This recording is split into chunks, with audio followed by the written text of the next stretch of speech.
नमस्ते। आज बात करते हैं विज्ञापनों की, मतलब एड्स की। सोचिए, हम अपनी जिंदगी में हर रोज इनसे घिरे रहते हैं, है ना? टीवी हो, सोशल मीडिया हो, ये हर जगह हैं। तो सवाल ये उठता है कि क्या ये एड्स सिर्फ हमें कुछ दिखाने के लिए हैं, या फिर ये हमारे दिमाग के साथ कोई खेल खेल रहे हैं? चलिए आज इसी बात को थोड़ा और गहराई से समझते हैं, क्योंकि विज्ञापनों के पीछे सिर्फ अच्छी तस्वीरें और गाने ही नहीं होते, बल्कि एक पूरा मनोविज्ञान काम कर रहा होता है। तो चलिए सबसे पहले ये समझते हैं कि हम दिन भर में आखिर कितने विज्ञापनों के संपर्क में आते हैं। इसके जवाब है हजारों में। जी हाँ, हर रोज टीवी पर, सोशल मीडिया पर, हमारे फोन के ऐप्स में हर जगह एड्स की बौछार होती रहती है। और सच तो ये है कि ये संख्या इतनी ज्यादा है कि हम में से ज्यादातर लोग तो इस पर ध्यान में नहीं दे पाते। और यहीं पे असल खेल शुरू होता है।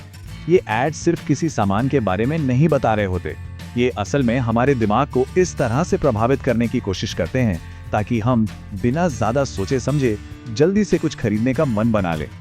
अच्छा, तो चलिए अब बात करते हैं पहली मनोवैज्ञानिक तरकीब की, जो एड्स में खूब इस्तेमाल होती है, और वो है किसी चीज की कमी का एहसास दिलाना, जिसे स्कैरसिटी भी कहते हैं। ये लाइनें तो अक्सर सुनने को मिलती है ना। ये असल में एक तरह का दबाव बनाने का तरीका है। हम ऐसा लगने लगता है कि अरे, अगर अभी नहीं खरीदा तो ये मौका हाथ से चला जाएगा। मनोविज्ञान की भाषा में इसे स्कैरसिटी प्रिंसिपल कहा जाता है। होता क्या है कि जब हमारे दिमाग को लगता है कि कोई चीज खत्म होने वाली है या बहुत कम बची है, तो वो चीज हमें अपने आप ही ज्यादा कीमती लगने लगती है। अब सवाल ये है कि ये तरीका काम क्यों करता है? क्योंकि ये हमारे अंदर फोमो जगाता है, मतलब फियर ऑफ मिसिंग आउट।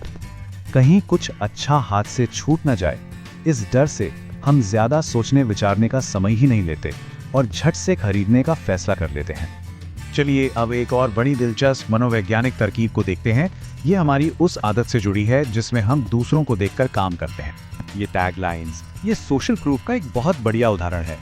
जब हम ये सुनते हैं, पढ़ते हैं कि लाखों लोग किसी चीज को इस्तेमाल कर रहे हैं या पसंद कर रहे हैं, तो हमारा भरोसा उस चीज पर अपने आप ही बढ़ जाता है।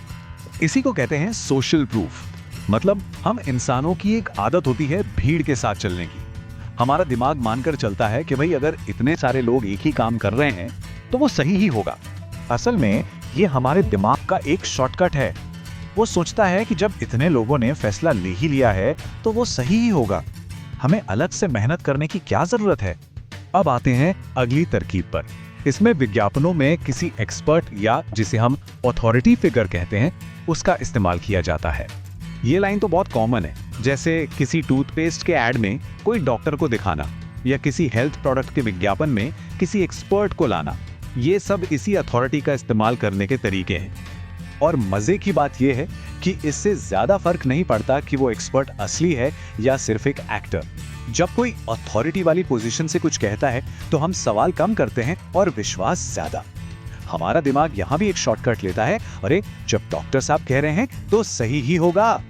चलिए अब बात करते हैं एक और बहुत ही चालाक तरकीब की, जो कीमतों को लेकर हमारे सोचने के तरीके को बदल देती है। इसे कहते हैं प्राइस एंकरिंग। ये देखिए, एंकरिंग कुछ ऐसे काम करती है। एक बड़ी कीमत को काटकर उसके बगल में एक छोटी कीमत दिखा दी जाती है और अचानक हमें लगता है कि वाह, कितना बड़ा डिस्काउंट मिल रहा है। यहाँ होता यह है कि जो पहली बड़ी कीमत हम देखते हैं वो हमारे दिमाग में एक एंकर या रेफरेंस पॉइंट की तरह बैठ जाती है, और फिर जब हम दूसरी कम कीमत को देखते हैं तो वो हमें असल से भी कहीं ज्यादा अच्छी डील लगने लगती है।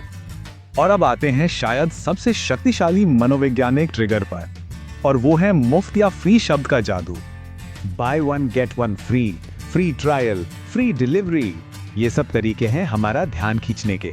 मुफ्त शब्द का हमारे दिमाग पर एक बहुत ही गहरा जादुई असर होता है, और ये सच भी है। फ्री शब्द सुनते ही हमारा दिमाग मानो तर्क से सोचना ही बंद कर देता है। हमें लगता है कि अरे, इसमें तो कोई नुकसान ही नहीं है, भले ही हमें वो चीज चाहिए हो या ना चाहिए हो, या उसकी असली कीमत किसी और चीज में जोड़ दी गई हो। तो अब जब हम इन तरकीबों को जानते हैं तो इसका फायदा क्या है? फायदा ये है कि ये जानकारी हमें एक स्मार्ट ग्राहक बनाती है, हमें बेहतर फैसले लेने में मदद करती है। तो कुल मिलाकर बात यह है कि एड्स हमेशा झूठ नहीं बोलते, लेकिन हाँ, वो हमारे ही मनोविज्ञान का इस्तेमाल करते हैं ताकि हम सोच समझकर नहीं, बल्कि तेजी से और इमोशनल होकर फैसला करें। तो अगली बार जब कोई ऐड देखें तो जरा रुक कर सोचिएगा कि इनमें से कौन सी तरकीब इस्तेमाल की जा रही है, क्योंकि जब हम इन तरकीबों को पहचानने लगते हैं तो असली कंट्रोल हमारे हाथ में आ जाता है।